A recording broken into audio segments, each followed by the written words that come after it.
এই ভিডিওটা শেষ পর্যন্ত দেখলে তুমি বুঝে যাবে এইচএসসি 2026 আইসিটিতে কোন কোন টপিক পড়লেই এ প্লাস প্র্যাকটিক্যালি নিশ্চিত। কারণ আমি আজকে শুধু সাজেশন দিচ্ছি না, এক্সাম টার্গেট অ্যানালাইসিস। তাহলে আমাদের কোন কোন অধ্যায়গুলো সবচেয়ে বেশি ইম্পর্টেন্ট? প্রথম অধ্যায় তথ্য যোগাযোগ প্রযুক্তি, মোস্ট ইম্পর্টেন্ট। এখন সৃজনশীল এবং এমসিকিউ।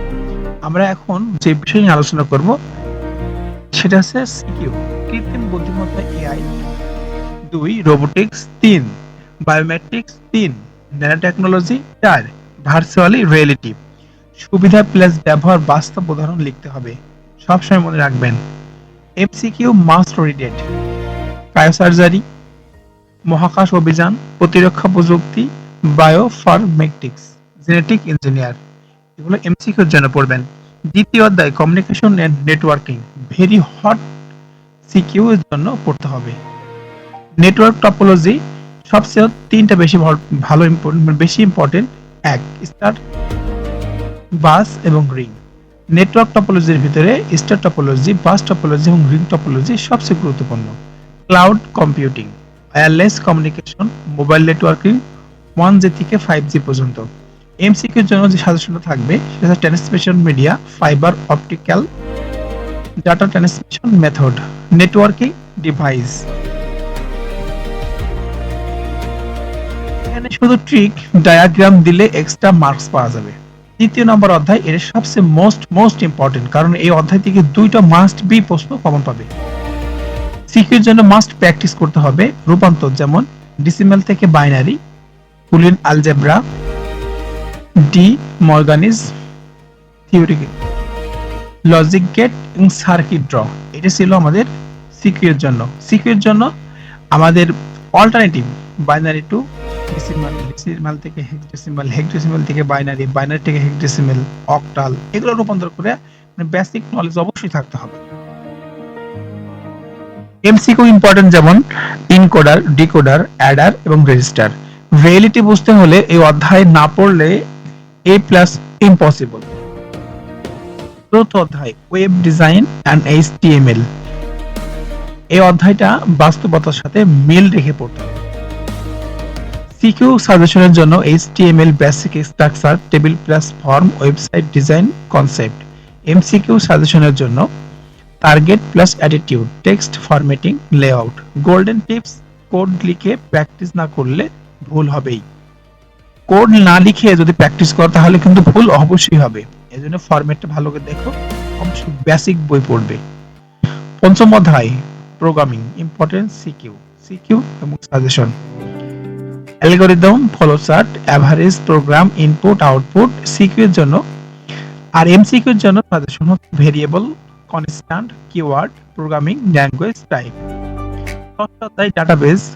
এখানে সিকিউ এর জন্য সাজেশন হচ্ছে relational database, primary key, foreign key, data security. MCQ এর জন্য সাজেশন হচ্ছে কোয়ারি ল্যাঙ্গুয়েজ, মানে SQL basis, data encryption and DBMS concept. DBMS concept সবচেয়ে ইম্পর্টেন্ট। এখন আমাদের কিভাবে কতটুকু পড়লে আমাদের এই সাবজেক্টে প্লাস মার্ক পাওয়া যাবে? Smart analysis, exam winning strategy. আইসিটিতে প্লাস পেতে হলে অবশ্যই 4টা রুলস অবশ্যই ফলো করো। এখন প্রশ্ন হলো, আমি সব অধ্যায়গুলোই দিলাম, তাহলে কোন কোন অধ্যায়গুলো বেশি পড়বো? 1 থেকে 4টা বেশি পড়বো। 4টা। চ্যাপ্টার 3 এবং 4 50% মার্ক টার্গেট করতে হবে। 3 প্লাস 4 এই দুটো চ্যাপ্টার, এগুলো স্ট্রং করলেই গেম উইন হয়ে যাবে। সিকিউ রাইটিং প্যাটার্ন মেইনটেইন করো, ডিফিনিশন, এক্সপ্লেনেশন এবং এক্সাম্পল। এমসিকিউ এর জন্য প্র্যাকটিস ডেইলি 3 টু 50।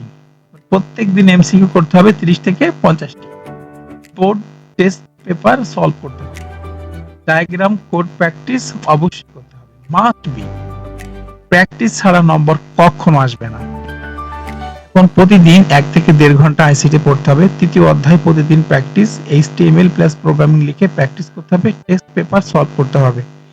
এখন তুমি যদি এখান থেকে স্মার্ট ভাবে আইসিটি পড়া শুরু না করো তাহলে সাবজেক্টটাই তোমার রেজাল্ট চেঞ্জ করে দিতে পারে। মনে রাখবে, সাকসেস আসে তাদের কাছে যারা লাস্ট মোমেন্টে প্যানিক না করে স্মার্ট স্ট্র্যাটেজি ফলো করে। প্রথম অধ্যায় তথ্য যোগাযোগ প্রযুক্তির মধ্যে এখন আমাদের সবচেয়ে বড় ইম্পর্টেন্ট যে কোনো এখন আলোচনা করব সেটা হচ্ছে কৃত্রিম বুদ্ধিমত্তা, রোবোটিক্স, বায়োসার্জারি, মহাকাশ অভিযান, প্রতিরক্ষা, biometrics, informatics, genetics, engineering, nanotechnology, virtual reality, এগুলো সবই এমসিকিউর জন্য পড়বেন।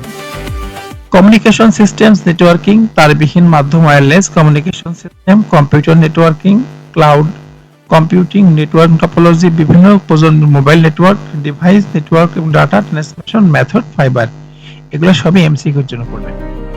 ওকে, 3 নম্বর অধ্যায়ের ভিতরে আমাদের Boolean algebra, digital device, Boolean উপপাদ্য, ডিপ মর্গানের উপপাদ্য, কোড ধারণা, চিহ্ন সংখ্যা রূপান্তর, বাইনারি সংখ্যা রূপান্তর, মৌলিক গেট, সর্বজনীন গেট, বিশেষ gate, encoder, decoder, encoder, binary adder register, এগুলো সবই এমসিকিউ।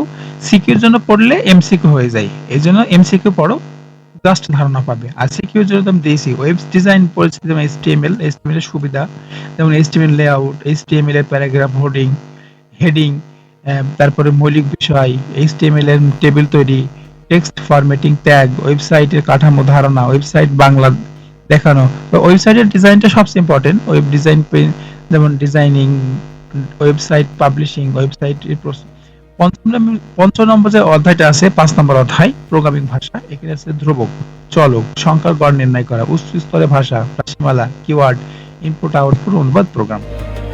প্রোগ্রামের তৈরি ধারণার সময় প্রোগ্রামের ভাষা, মেশিন ভাষা, স্টেটমেন্ট, আরো, অ্যালগরিদম, ফ্লোচার্ট, মধ্যম স্তরের ভাষা, ফাংশন। এখন এমসিকিউ এর জন্য কি সব পদে? হ্যাঁ, অবশ্যই সব পদে পড়বে। এমসিকিউ এর জন্য সব পদে পড়তে হবে। Data management system, relational database, query ভাষা, ডেটা ভেরিফিকেশন, ল্যাঙ্গুয়েজ ডেটাবেস তৈরি করা, data security, corporate database, data encryption, relation database management system, key field. তবে